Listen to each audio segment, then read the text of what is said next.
Olá galera do YouTube, a gente está de volta aqui com o canal Truques de Salgadeiros.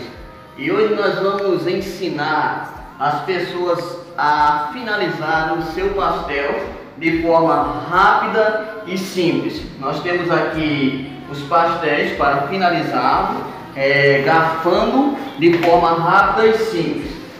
Primeiro de início nós já fizemos uma parte desses pastéis, esse lado aqui. Nós coloquemos o trigo por baixo dos pastéis para fazer uma movimentação nos pastéis.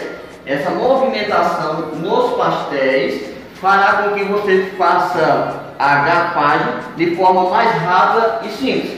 É simples, você simplesmente coloca a farinha e movimenta o pastel em cima da farinha. Essa movimentação vai facilitar o seu trabalho na hora de finalizar o seu pastel, na garfada. Então, fique com esse vídeo aí para você aprender a garfar o pastel de forma mais rápida.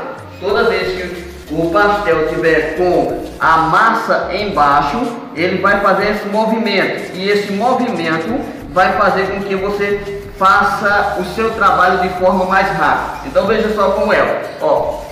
Esse movimento, ele vai fazer que você faça o trabalho mais rápido.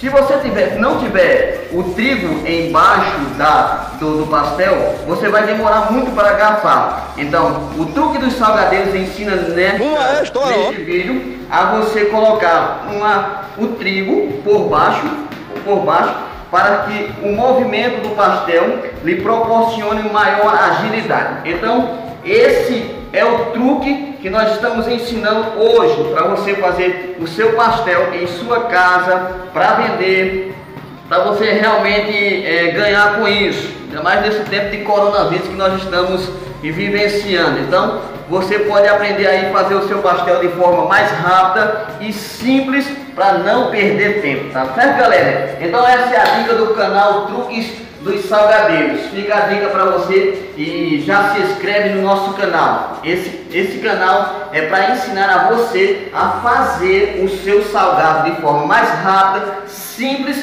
e com mais agilidade, tá bom? Se inscreve aí, dá um joinha, comenta e nós estamos aqui no próximo vídeo. Nós estaremos de volta em nome de Jesus. Dica do canal Truques de Salgadeiros.